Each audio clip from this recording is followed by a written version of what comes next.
This is Sheku Abdul Kabar. Sheku is last of 12 siblings in his family. Unlike many albinos, he had parents who were loving and caring. I happen to be among few fortunate ones. We came from a loving family.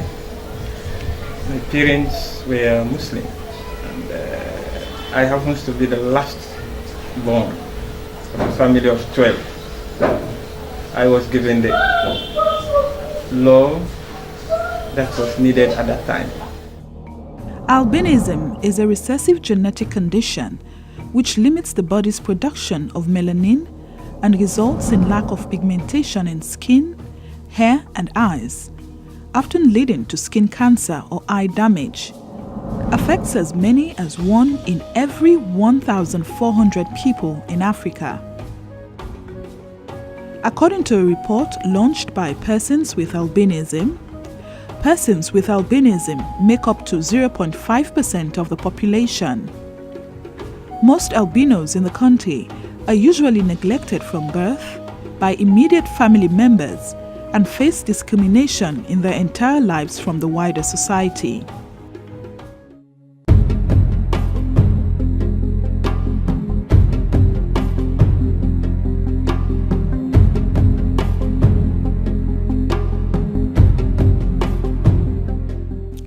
Pastor Sarah's life is completely different from Sheku's. Her biological parents, especially her mother, was cruel and continues to be unpleasant to her. Well, my background is not good, even my family. I had a very, very bad experience with my family. So I don't want to talk about that for too long. It drives me, they say I did not belong to them. So look, in Creole, look your color. I'm not going to get any kind of color then there, so you did not belong to us. So please go and find your father. 25 years old Matilda Saleh Bwani was raised by her grandmother. She went to school but dropped out at an early age because of stigmatization, discrimination, provocation, incessant bullying, and low self-esteem. She now supports this teacher in the school just to find ways to earn a living. Who have this one? Me. Me?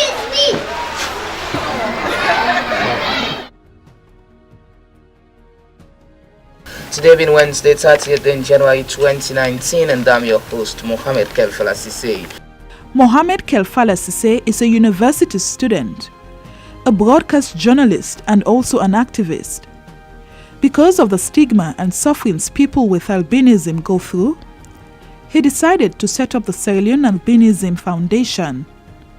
He has been using his skills in broadcasting to speak up for people living with albinism. We, like always, very much confident in whatever we do, and we think that we are not inferior. So even when we are going to school, we do perform rightly, we have good results, but people still tend to discriminate against you. So going through such things, coming up as a very young man, I thought it fit that there is a need for me to embark on advocacy in trying to see how best we can advocate for the rights of persons with albinism, to see how best we can change the perception of people, to say that persons with albinism are not inferior as they think.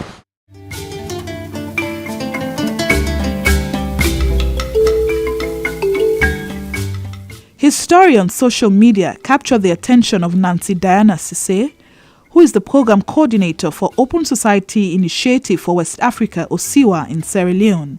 It wasn't a regular day that I just decided, normal routine, went on Facebook to just look at what is happening on Facebook. And then I came across this documentary from BBC Media Action, and it was on Hassan Aroni's page. And then I took interest in it, and then I, listened to the documentary. And it was about this young journalist, Mohammed, who's living with the condition of albinism, that was talking about his experiences as a journalist and his experiences living with the condition. OSIWA decided to help the organization by first conducting a survey through the Lady Ellen Women's Aid Foundation, LIWAF Sierra Leone. The Lady Ellen Women's Aid Foundation, LIWAF Sierra Leone, is an independent national officially established in 2014. Our vision is to see that every persons, especially women and girls, live in this country or in their society or their household free from violence and violation of their basic fundamental human right. That is one of our key concepts around which we operate. And persons with albinism are no exceptions, even though our focus has been purely on women and girls. But at the same time, we have been seeing that persons with albinism are nowhere to be seen in society. I mean, you can see them around physically, but in terms of their active participation in economic development, it's nowhere to be seen. LIWAF Sierra Leone was founded in memory of and in continuation of the mission of a true Norwegian humanitarian philanthropist called Ellen Pauline Kiss. In October last year, Megajuice, together with other colleagues, assembled at the British Council Hall to launch a report titled Harassed, Misunderstood and Forgotten: Challenges Faced by Persons with Albinism in Sierra Leone.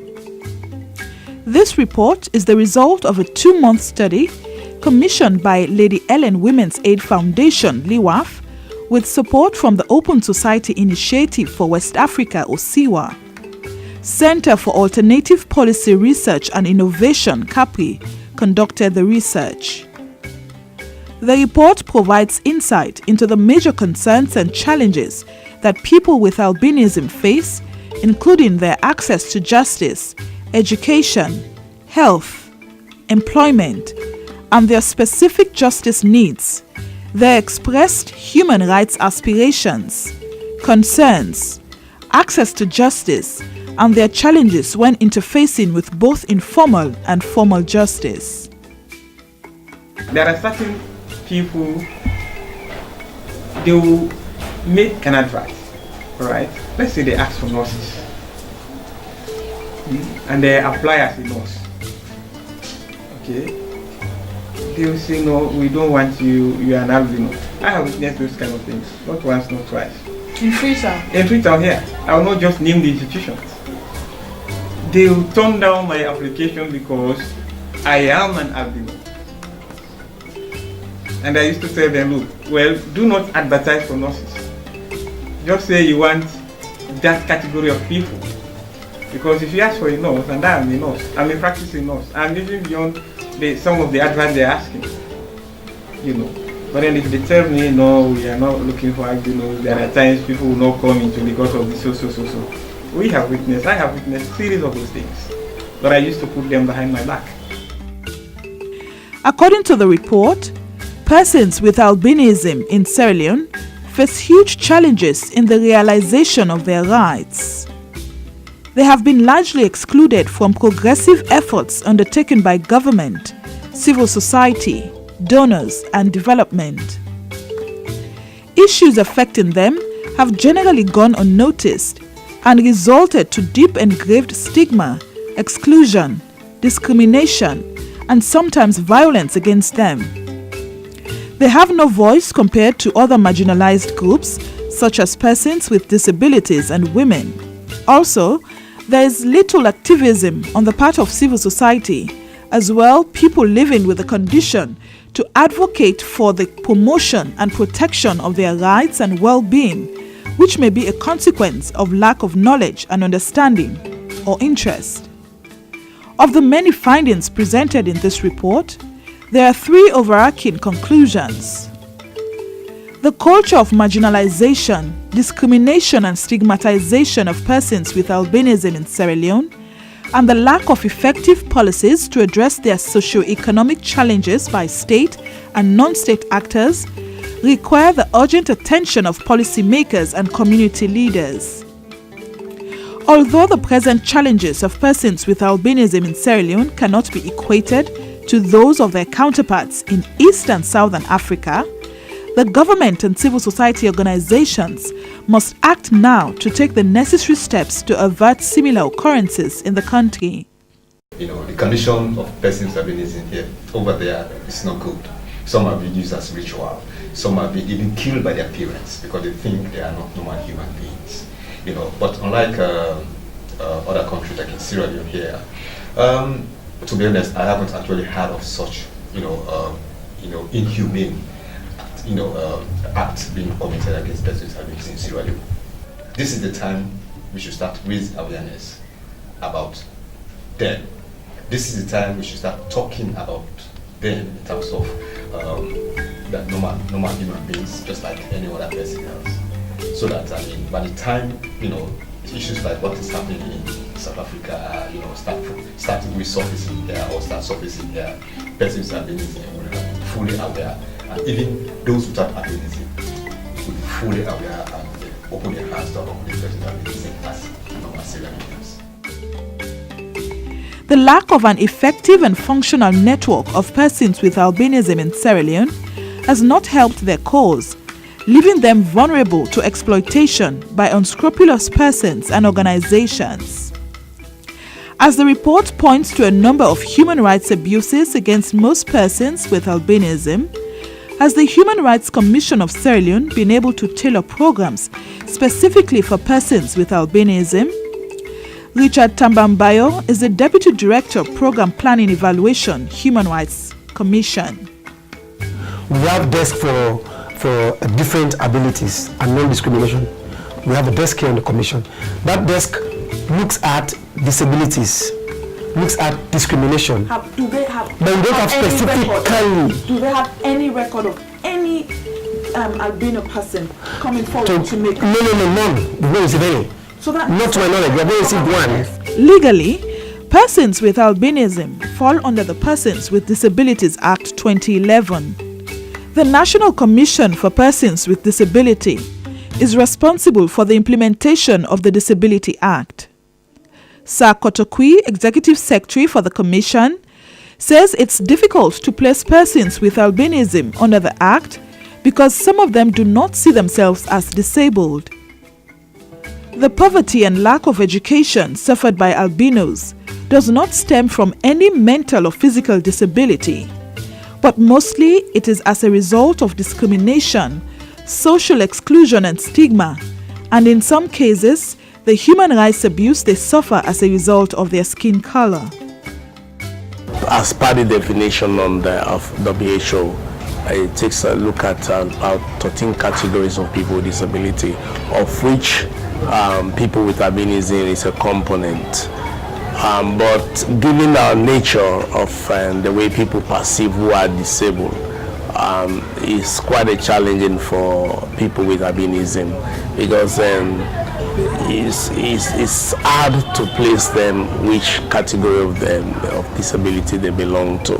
One obvious reason why I think people with albinism should be placed under disability is the disabling condition they live with. One of them is a vision problem. Because of her past experience with family members, she decided to help others who are going through the same problem. Pastor Sarah also has an organization called Albino Royal Foundation. She lives with her family here and used this unfinished building as a dwelling house and an office space for the organization. Her husband helps out a lot as she is currently not on a full-time job. They both rely on each other for support to make the foundation grow. At times in the early years, I do bobby job for some people in their home just to satisfy my people. I do bobby job at the end. Let me say, we are approaching Christmas month. By the ending of August to September, I will start distributing letters to people. And my husband, he has been helping me a lot. He has been helping me, though the salary is not so much, but he has helping in the work so much. Now, this is one out of several albino organizations in the country, all working for the same thing, and that is to end discrimination against people living with albinism. Some of these people here have either been neglected or embraced by family members and friends. Society continues to frown at them, and they continue to grapple with the issue of stigmatization. Salome is 13 years old, and she has already found a way of coping with the discrimination from her own dad and siblings. Her mother, who is her shield, protects her from every danger or harm. She is given preferential treatment, which makes her case worse, as her siblings think she deserves to be treated the same. Salome likes male friends because she thinks they protect her from bullies. I don't have like ladies. I don't have their company. I only have men company because the ladies always took advantage of me. So whenever I want to take advantage, the boys fight for me.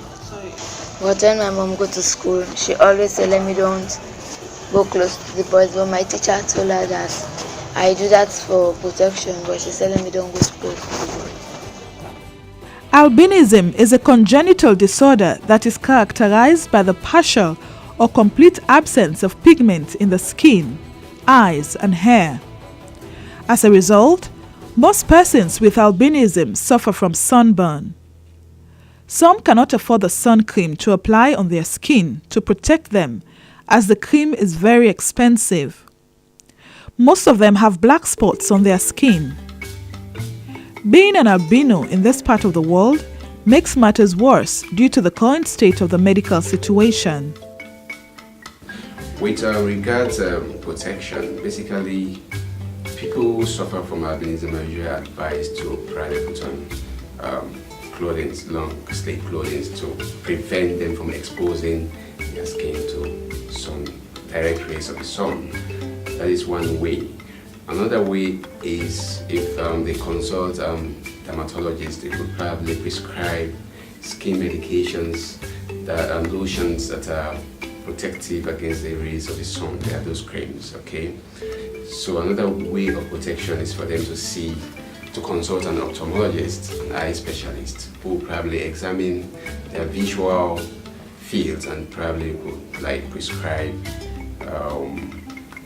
a suitable lens that they could probably use to protect them from the direct rays of the sun. Some of the persons with albinism cannot afford the care and treatment of their skin because, according to Saleh, it is expensive and treatment can cost up to $100. The sun is poor with skin. When the sun is on the table, yes, itself. If they make that rampul. The one man will tell me, say the cream day, but the injection 300,000 for one, for taken. Then the cream will get 800, 900,000. And so they sell them. Pastor Sarah protects her skin by using an umbrella.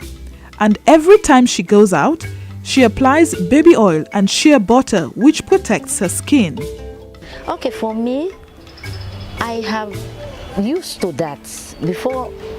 Whether rain or shine, I normally, when I want to go out, I use my umbrella.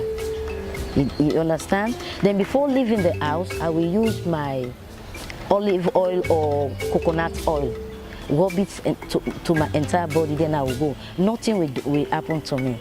Then after, when I return home, I wash my body. So that is why I have been training myself. Poor eyesight is also a major challenge for them. Sheku struggled through school because of poor eyesight. During school, you have to sit in the front because of you cannot see from the distance. And even when you're in the front of the class, there are situations you have to stand up and go closer to the board.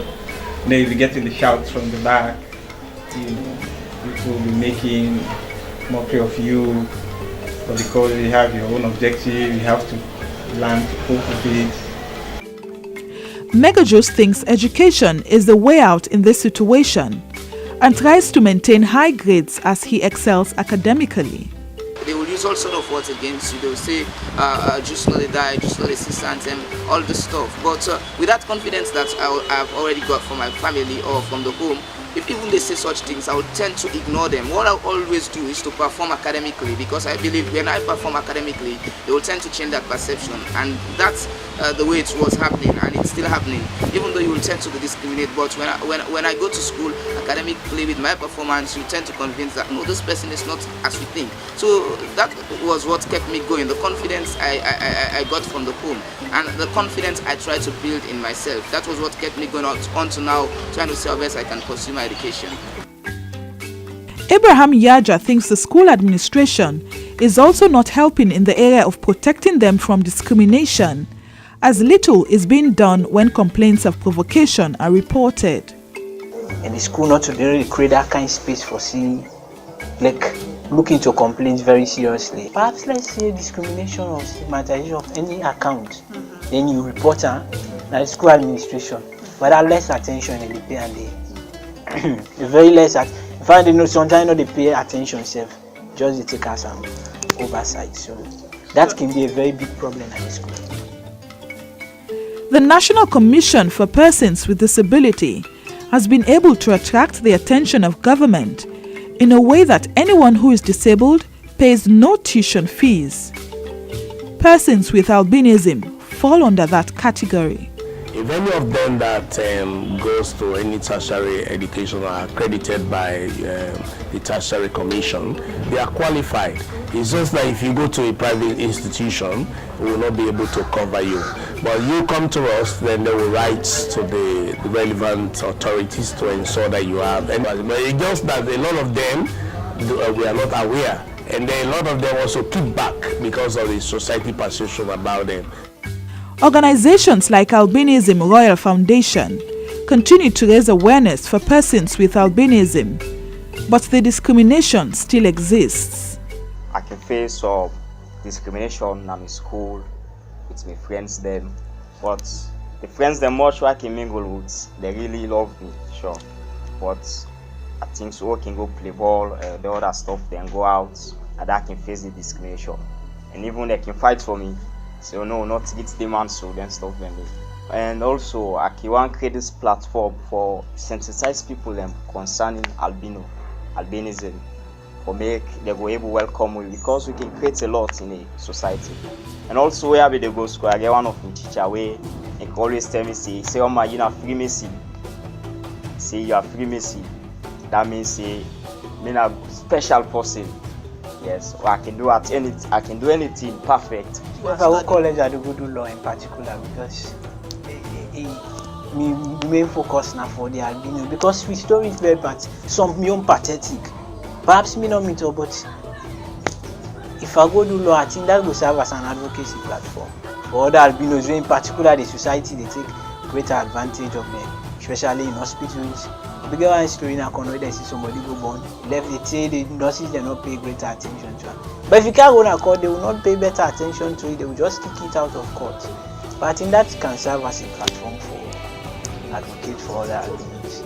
For me, I appreciate it. I appreciate my color and everything. My sisters always provoke me that I'm a Jew, but I don't look at them. So sometimes we always joke. They provoke me, but I take it like a joke. Because I want to become a medical doctor. Because it's an advantage for me, because if I become a medical doctor, I can protect my skin.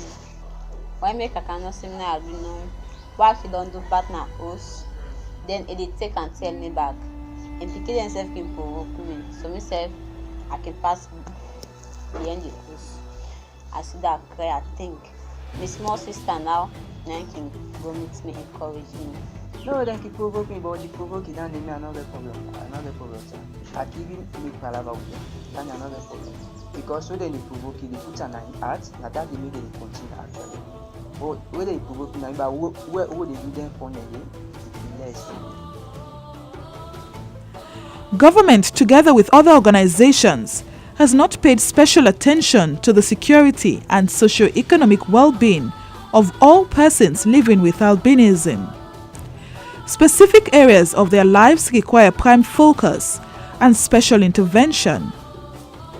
Identified areas requiring both governmental and societal intervention include healthcare, advocacy and social awareness, education, social inclusion, academic education, economic empowerment, and socio-political protection from various forms of societal abuse and discrimination. With the launch of the report, it seems many doors will be opened for persons with albinism. Once the commissioners are here, and we need to get funding. I'm sure that area is one area we'll continue to talk about. I particularly continue to mention it, so at least some actions will be taken. Because honestly speaking, they need some attention. They really need some attention. They need some massive sensitization, because the only difference between them and us is the pigment, color. issues affecting them have generally gone unnoticed and have resulted in deep engraved stigma, exclusion, discrimination, and sometimes violence against them. What does the future hold for persons with albinism? I am very optimistic. I am very optimistic because honestly I've met very dynamic young persons, people with albinism who are doing very well in different fields, in different disciplines in the country. At the same time, there are other people who are struggling. So I think that's where the mobilization comes in. You know, try to connect them with those who are doing well for themselves and those who are struggling, see how those who are doing well can help those who are struggling. It is hoped that with the increase in awareness, advocacy and education, the government and other actors, including civil society, will join hands together to end discrimination and violence against persons with albinism and facilitate their social inclusion and participation.